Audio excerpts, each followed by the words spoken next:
Mic's hot. 1, 2, 3, 4, 5, 6, 7, 8, 9, 10. Checking audio from EMD. Testing audio. Testing audio. 1, 2, 3, 4, 5, 6, 7, 8, 9, 10. Checking audio from South Carolina EMD. 1, 2, 3, 4, 5, 6, 7, 8, 9, 10. Everybody happy? Everybody good?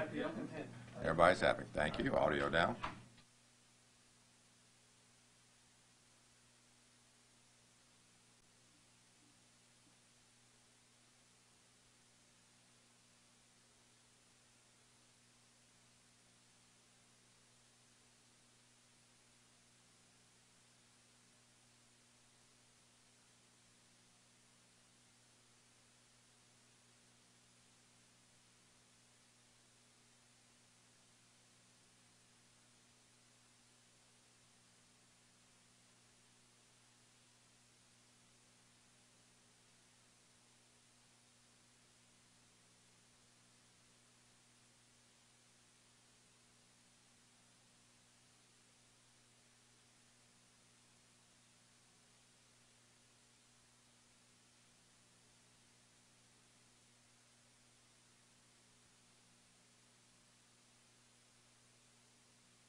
Mic check, mic check. 1, 2, 1, 2. Mic check, mic check, mic check. Just so you know, I have control of the audio, so just let me know when you're ready for a mic check. You got to turn it up. Jack, we good?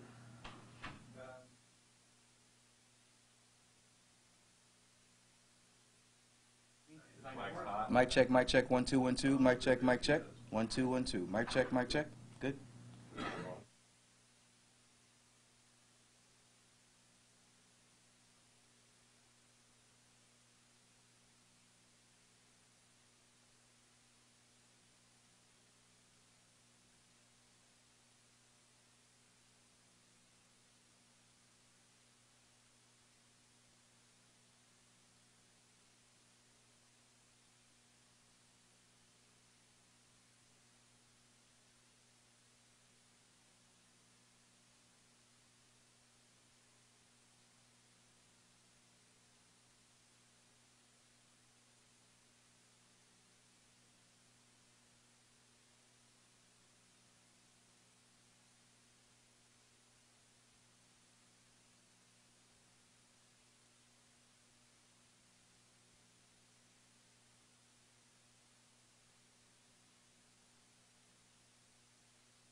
Audio hot, testing audio, 1, 2, 3, 4, 5, 6, 7, 8, 9, 10. Checking audio, 1, 2, 3, 4, 5, 6, 7, 8, 9, 10. Checking audio, good. Audio down.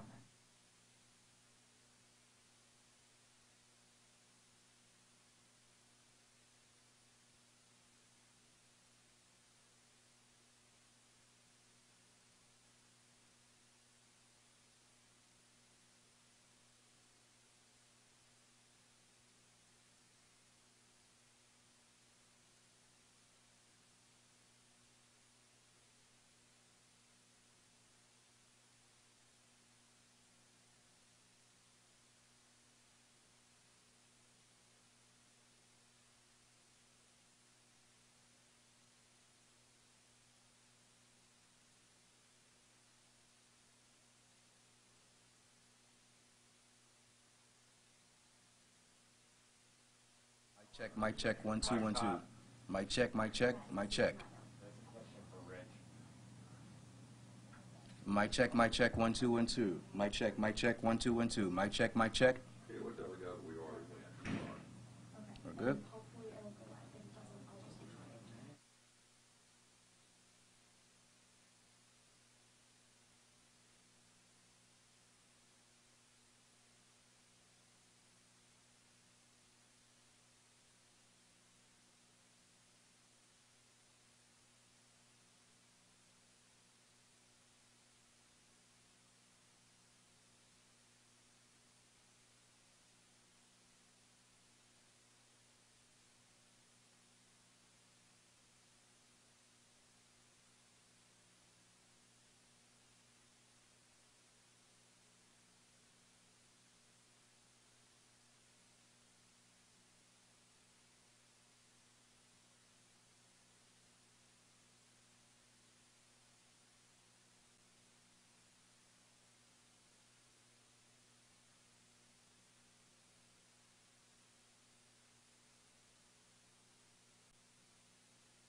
Good morning, ladies. Well, we got some chairs in here today.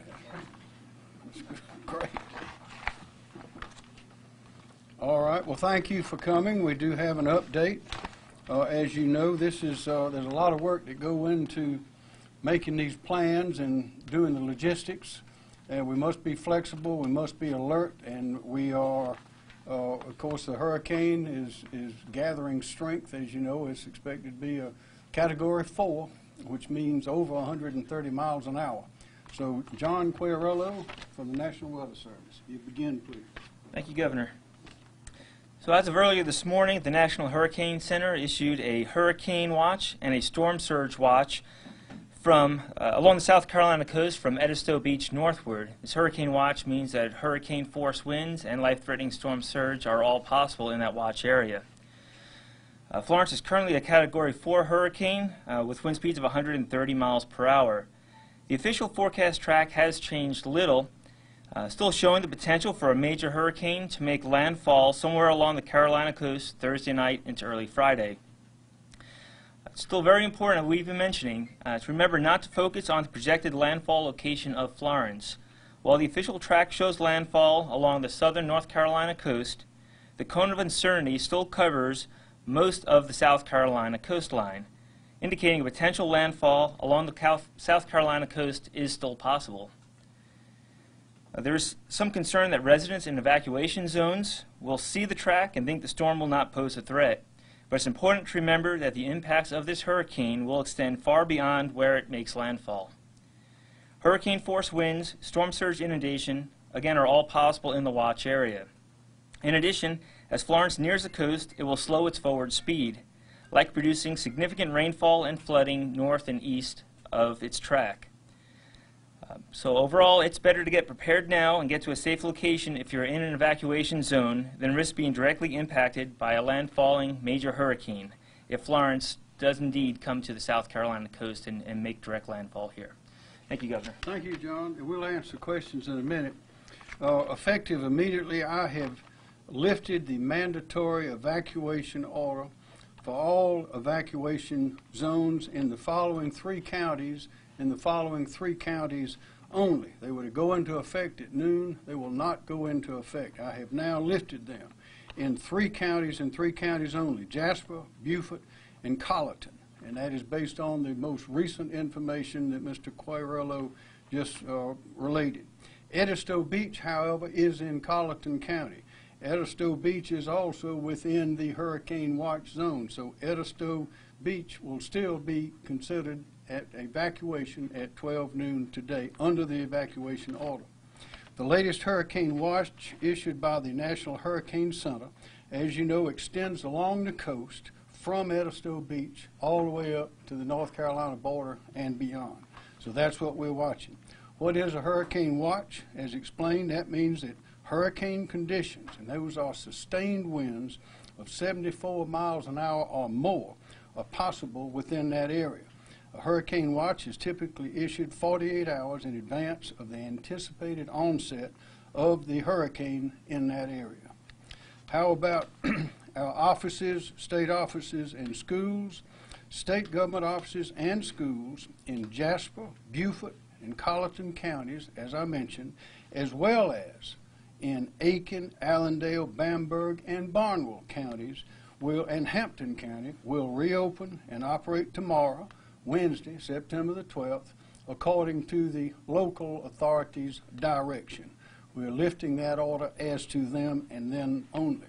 Also, I have ordered that the lane reversal, scheduled to begin at noon today on I-26 in Charleston, will start 1 hour earlier at 11 o'clock. It has already started to relieve traffic in that area. The Department of Transportation and Department of Public Safety were able to prepare and secure the lanes for reversal earlier than anticipated, and there's no reason for us not to go ahead and open them up. So they're open now, and traffic is flowing. U.S. Highway 501 in Myrtle Beach is still on the 12 noon today scheduled order for its reversal. Because the planned evacuation has been lifted for Beaufort County, as mentioned earlier, there's no need to reverse those lanes there. That's on U.S. Highway 278 and Highway 21 in Beaufort County. There will be no reversal of those lanes there. Department of Transportation and Department of Public Safety will keep a presence, a strong presence on those highways, and will monitor the traffic there to ensure a steady and safe and normal traffic flow. So let me be clear. The mandatory evacuation is still in place for all the evacuation zones in Charleston County, Berkeley County, Dorchester, Georgetown, and Horry counties. This is still a very dangerous storm. We must take it very seriously. The weather man here and others are all predicting that this is a unpredictable storm, a hurricane, and so we must be vigilant. We are in a very deadly and important game of chess with Hurricane Florence, and what we are doing, Team South Carolina is staying one step ahead. And that's what we've done with the precision of these orders and instructions that we're giving now. Next, I'll call on General Livingston for his report. Thank you, Governor. General? Team South Carolina, all of the departments continue to reposition resources.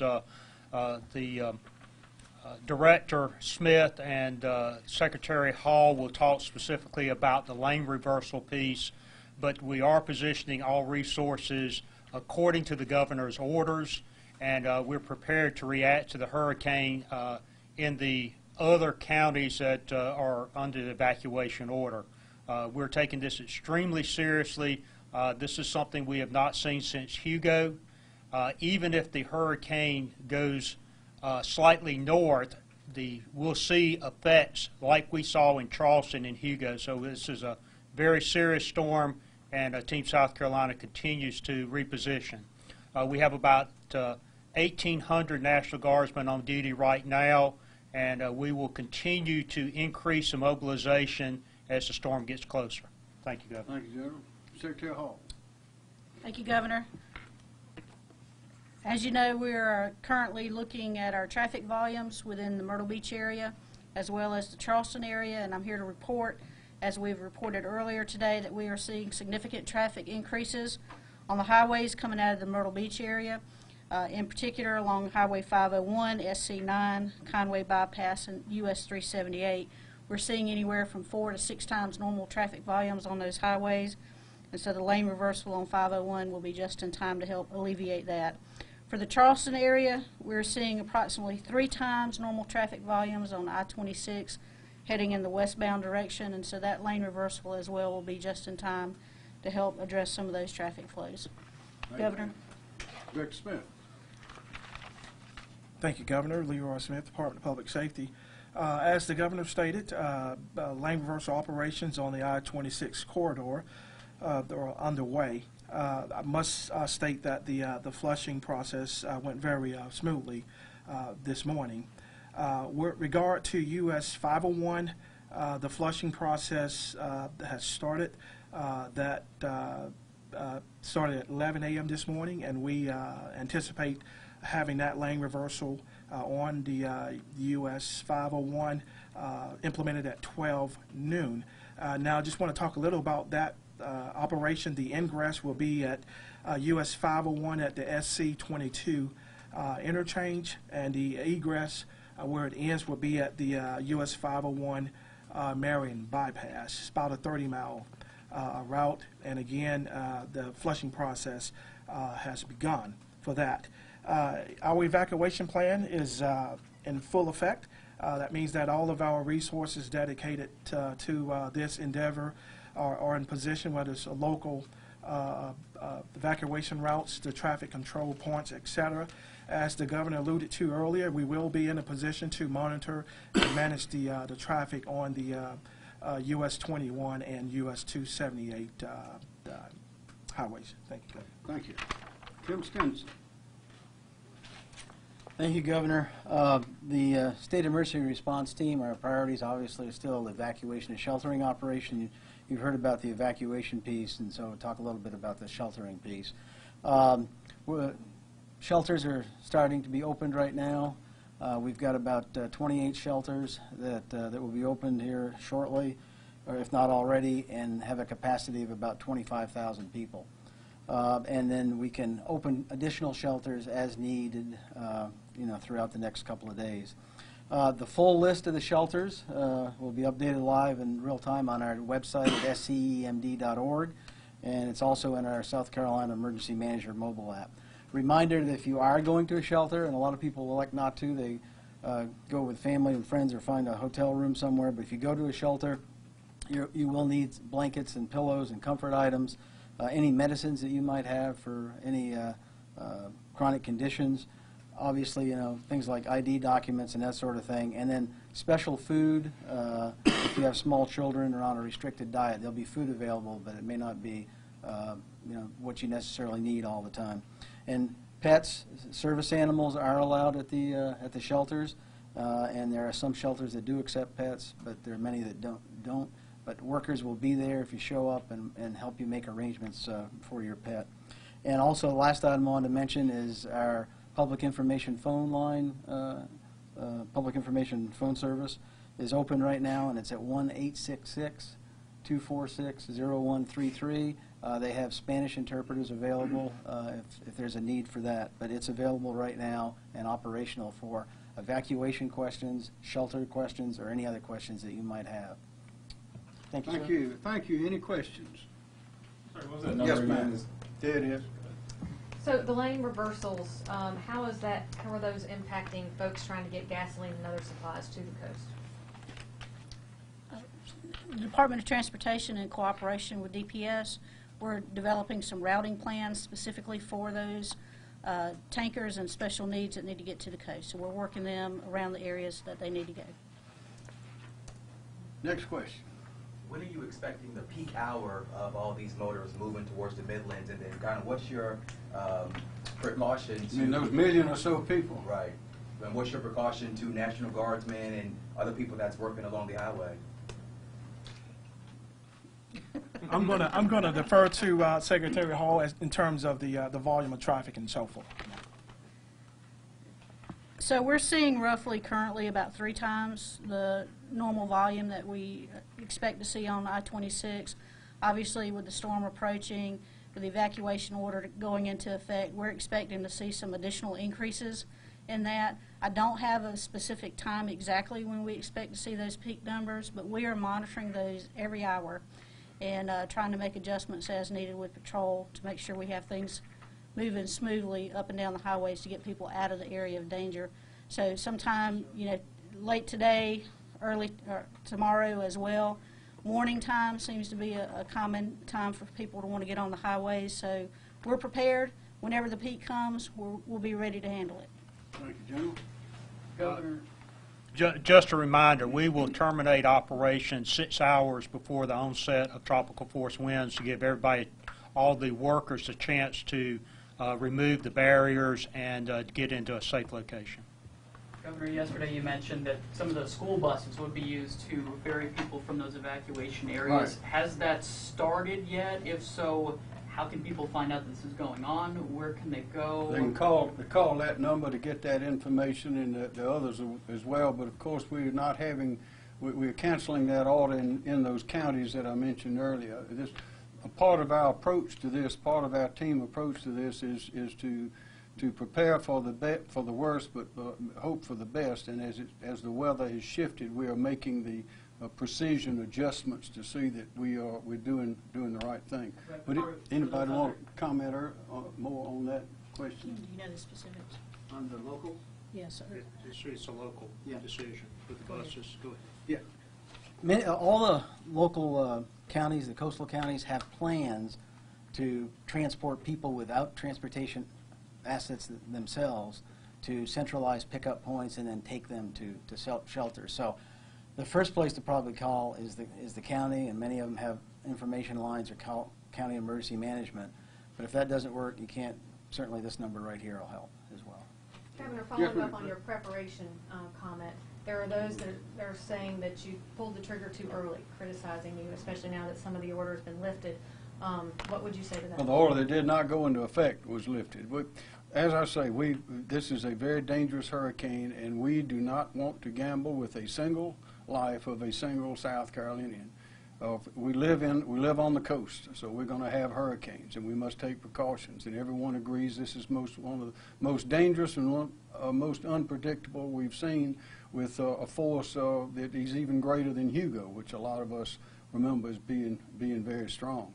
So we try to operate on the very best and latest information with precision, just not to inconvenience people when it's not necessary to do so, but also to be sure that our people are out of harm's way, and that we've exercised all the logistical implications and everything we need to do to have thousands of public servants that are working to keep the people safe. This is a part of the plan, and you may notice that when we announced the original precautions, on the lane reversals in Beaufort County, we had those in suspense. That is, they were not ordered to go into effect at noon today as the others were, and that's precisely because the situation in those counties towards the southern part of the state are a little different from the others, and we have now implemented further and refined that plan as you see today. I want to go back to my bus question. So as it stands right now, there are no buses that you guys know of taking people to these shelters? Why don't you do that? I'm sure that's ongoing right now, and that's part of the process. So I just can't tell you for sure, who's moving or what, but that's all part of the process. And right now, the evacuation doesn't start for another 30 minutes, so they probably don't have a lot of business yet, but they probably will later today. Also, someone just asked me, is there a reason that there's not a sign language interpreter out here right now? One was not available. Yeah, exactly, but we'll have one here available 24 hours a day from now on. On the order itself, you have mentioned that it's mandatory. Yes. What does that word mean exactly? That means you must go. But what happens if you don't? Well, to begin with, you might be a victim of the hurricane. Is one thing that might happen if you don't, because this evacuation order is based on the very best information we have from professional sources all over the world, and in the talent in South Carolina and sophistication working on it is second to none anywhere. This is our best estimate of the right thing to do. But no one will be put in handcuffs and let Well, away. technically, there have been instances when people have simply refused to leave, where they're saying that, for example, that their house was not going to be flooded, and it turned out the water was up over the roof, and they were invited into a boat and to leave, even though they did not want to go. Are you Technically, it is a mandatory order. Are you requiring people to sign any paperwork if they refuse to leave and that type of thing? Or? No, sir. Governor, there seemed to be some concern about hotels yesterday. Do we have any idea on the latest figures? Do people need to keep going west past? We do. Dwayne Parrish is here, Parks, Recreation, and Tourism Director. Dwayne. Thank you, Governor. Yes, the best way for those that are in the evacuation zones to check for availability outside the evacuations is to look at online travel agents such as Expedia, Travelocity.com. If there's a particular area they'd like to go, they can certainly look at that. You can also use hotel brand websites, other short-term stay sites such as Airbnb to check for areas outside of the evacuation zones. That's the fastest way to check availability. Can they up the price because of this happening? There are price gouging laws in South Carolina. I'm not to say they can't, but it'd be against the law. And once the evacuation order, which is now in effect as of noon today, will take place, price gouging laws are in place now for that to prevent that from happening. What if that does happen? What do they do? We'll follow up afterwards. We'll track that. People can call and report that to this number that you see on the screen here. Call and report a hotel that may be, or gas station or others that may be gouging, and report that, and we'll follow up after the storm. And eventually, of course, that would, as Dwayne Parrish says, eventually that would get to the Attorney General's office for questions of investigation and prosecution. But it's very difficult to do anything on the spot, so people should not expect anything on the spot. Just as people should not expect to get arrested and made to leave. We have millions of people that are going to be being evacuated, so we want everybody to use their best judgment, obey the law, and obey the instructions. There are concerns from people that are hourly wage workers working in tourist kind of jobs along the coast. What would you tell them in terms of perhaps losing a week's wages? Well, we live on the coast, and that means we have hurricanes. If we lived in other places, we'd have other things happen that are part of nature. And I think most of us are just happy to live in South Carolina because we think it's the best place to be of all. Any more questions for anyone? Do you, Yes. Could I make a comment on that? I wanted to go back to the timeliness of the evacuation. It takes 36 to 48 hours to evacuate the coast. A storm can make a change in 2 to 3 hours that is unpredictable. So, as the governor says, we have to err on the side of caution to make sure that all of our citizens are safe. And one life is not worth an economic advantage somewhere else. So inconvenience is part of a hurricane response, but so is caution. As far as the county and the buses and things are concerned, the state sets the conditions for the counties to be able to evacuate people from the coast, but they'll make those decisions as their individual situations progress. And they'll make the announcements, like Charleston is at the North Charleston Arena, but they will open that as they have the need to evacuate people. So please go to the locals for that, and the locals will keep us informed up here. I was a little confused on the lane reversal. So lane reversals on 26 happened at 11 and for Yes. 501 at noon. Yes. Okay. And how long will they continue? Until further notice. Yes, until further notice. But worst case scenario, we must have our officers removed from the routes. We have to retrieve our equipment before the onset of tropical storm force winds. You mentioned some schools would be opening. Do you have plans to close any more schools No, moving sir. forward? No, that order's in effect except for those that I mentioned earlier, those certain counties that would be open. So at this time, no more schools should be closing down. Right. Other than those we mentioned yesterday. All right. Is there a possibility that we could see evacuations lifted later on in other areas? Everything is possible, just like the General Livingston just said. This storm, they're telling us, is very unpredictable.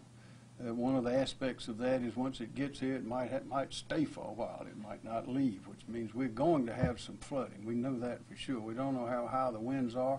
We don't know how the surge is. That is, it was predicted earlier it'd be 10 feet above ground level on many parts of the coast. All those things are still changing, probably on a minute-by-minute basis, but we know we're going to have flooding, and if we have changes that need to be acted on, we'll do it immediately, and we will announce those right here. And then lastly, I saw that President Trump approved your emergency order. Can you talk a little bit about what assistance help maybe that's giving the state?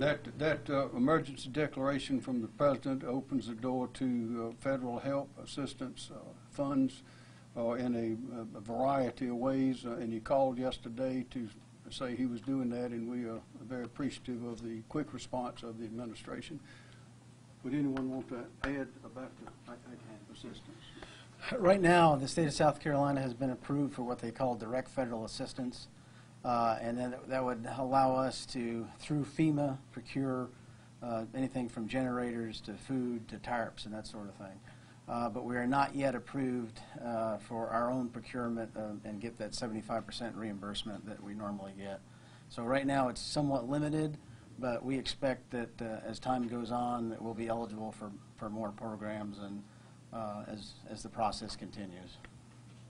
What should people in the Midlands and more inland be worried about and preparing for? I mean, stores even in Columbia already have water flying off the shelf. Are those preparations? That's good. That shows that the people are responding to the situation. The situation, again, according to everybody, this is a very dangerous storm. It could even be Category 5 by the time it gets here. It just gets off our coast. People need to be careful. Better be safe than sorry. And it's a good sign when we see preparations being made. Anything to the upstate? They're going to be taking in a lot of people up there where we are as well. I know cars full of families. Encourage anything of them.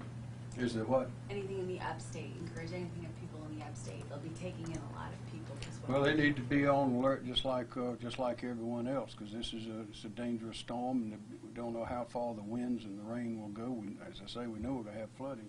Anything else on that? Wayne No, Parish. obviously, we're known for hospitality, so I'm sure Greenville, Spartanburg, and the upstate will open their arms and welcome people. Y'all, thank you very much.